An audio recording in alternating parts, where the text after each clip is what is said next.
So I've spent the past few years diving deep into understanding what is it that blocks people from hearing God. I have surveyed over 1,000 people. I have worked with people every single day. For more than 3 years, I do a listening prayer exercise where every single day where we're just actively listening to God. And just the other day, I had the little thought to just go outside on a walk. And so I go outside and I am asking the Lord, is there any direction that you want me to go? First sense is no, and then, but go left. I was like, I thought that you didn't have a way where like a place for me to go. He's like, yeah, I know, but just go left. Let's go around the block a couple of times. So I'm walking and I'm attentive. And half the problem that people face in being able to hear from God is just giving God space to speak. Growing up, I just had a very formulaic way of praying, which was very nice to just have a structure, address God, say thank you for things, ask for things that you want, and close in the name of Jesus Christ, amen. So that was really nice to have. But as you grow older, being able to have a more conversational relationship with the Lord, that's what I wanted, and what I could never really have, or at least it was hard to, or just never took the time to make it a practice to listen. So half the battle is just showing up and turning on the radio, because God is always broadcasting. It's like his voice is always there. His presence is always there. And so the moment that you turn on the radio is the moment the music starts playing. And so the moment that you get yourself in a space in which to listen, so you stop speaking, you ask a question, much like any kind of relationship and whatnot, that then you can start to hear. Now, beyond that, there are fears. And just like me, as I was out on my walk, I just start asking Lord, start talking to him. And Lord, is there anything you want me to know? It's just like, it was kind of a long day of me working on a project that I feel called to. And it's actually a project that's like a web filter and coach to help you remove distractions, whether it's pornography or gambling or gaming addiction or social media. You ever get lost in social media? Ever watch too many YouTube videos or shorts or whatever?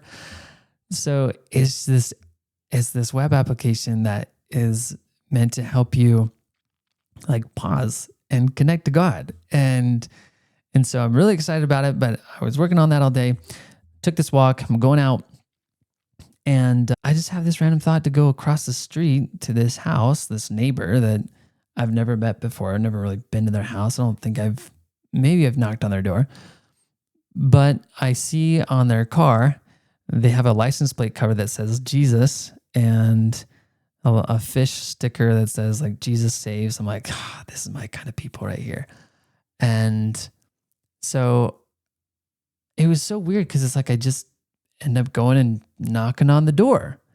This is not normal. So whenever you have these random impressions, and honestly, I would really just describe them as thoughts. They didn't have any sense of feeling or any specialness to them, because I've been practicing this a long time. And what can end up happening is that you actually start to develop a sense of knowing of like, this is how God speaks to me.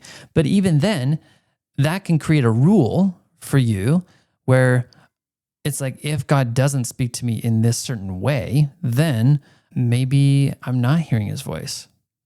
I've just come to learn that like, we got to remove all the rules. We got to remove all the ideas of there's a right way or a wrong way to do this, or of listening and experiencing God, because he's always speaking and he's very diverse and has lots of various ways to speak to us. And so this time it was just very simple thoughts. I knock on the door. It's maybe 3 p.m. They answer and I just say, hey, I was just walking. I had the thought to come knock on your door. I live nearby. I'm a neighbor. And then she's like, habla español? And I said, no. And then she calls her daughter. She says, Jessica or whatever. And her daughter comes, and her daughter speaks perfect English and acts as the translator. And I just repeat what I said. I was just walking by and thought to say hello and never met you guys. And And it was awkward. I don't think you can ever get past awkwardness. And that's the thing is like, when I had the impression to even go knock on the door, initially, some of the thoughts were, oh no, I don't know what to say. They'll think I'm weird. Notice how we have these thoughts to do good, to connect with other beautiful humans. And immediately there's doubt, there's fear, there's chatter. I just call it chatter that prevent us from doing the thing. And so I had that. Everyone has it. And I'm just trying to live my life and practice a way of living where I can either go to God in those moments of fear or like follow through on what the Lord's inviting me into, of what I just think is good. Let's just follow through with it and see what happens.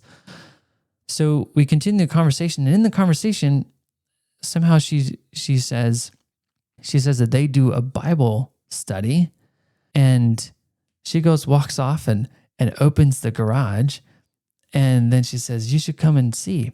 And in their garage, it's like it's the most beautiful garage I've ever seen, because there's no garage stuff in there. There's a TV, there's beautiful paintings on the wall, there's a nice rug, and there's a bunch of chairs that are leaning against the wall, ready to be put out and to have a Bible study. And I was just blown away. So we're having this conversation between her and her daughter and I, and just get to know each other. And I tell them about my YouTube channel and what I'm doing and helping people to hear God. And she's just like, I wish more people would talk about God. And she said that Jesus, her and her husband were having a hard time. And then they found out about Jesus and things improved. And she just wants everyone to know just how powerful it is to know Jesus and what happens when you know him. And so they started a Bible study for other Spanish-speaking people in our area. And they said, "You should come." I'm like, "Is it in Spanish?" She's like, "Yeah." But there's one guy that comes and he just has Google Translate. And so there's a neighbor that has a Bible study every Friday at 7 p.m. and I can just go. It was so awesome to just experience that. And I even offered to her, I said, "Hey, one of my favorite questions is just ask the Lord, what do you want me to know right now? Like, what do you want me to know?" And so I'm conveying that. And then as well as I am asking and petitioning to the Lord and just like, "Lord, what do you want me to know right now?" Because I do want you to know that there is a difference. It's like you can operate from the lens that God is always with you and that he's speaking to you all the time. And that, a lot of times your own thoughts really are God. They're not your own thoughts. And if you were to just ask the Lord any given time, "Lord, was that you? Was that me?" I think you'd be surprised.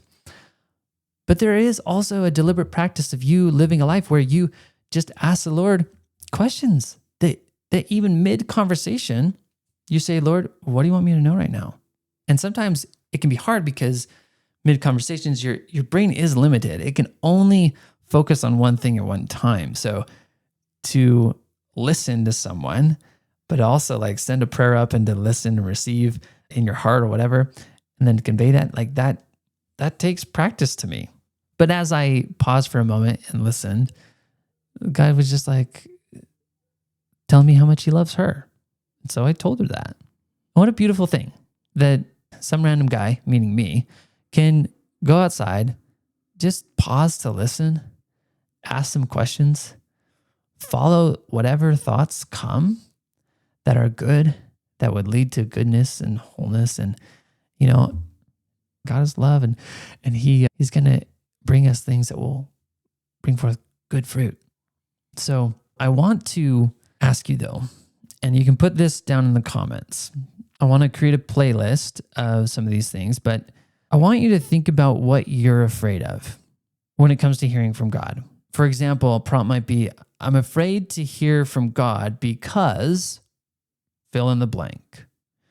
Because he might tell me to do something hard. I'm afraid of what people might think of me if I follow through with it. I don't know what to say. I'm afraid that I will receive something and that I might get it wrong. And that if I get it wrong, then that means I'm a horrible person.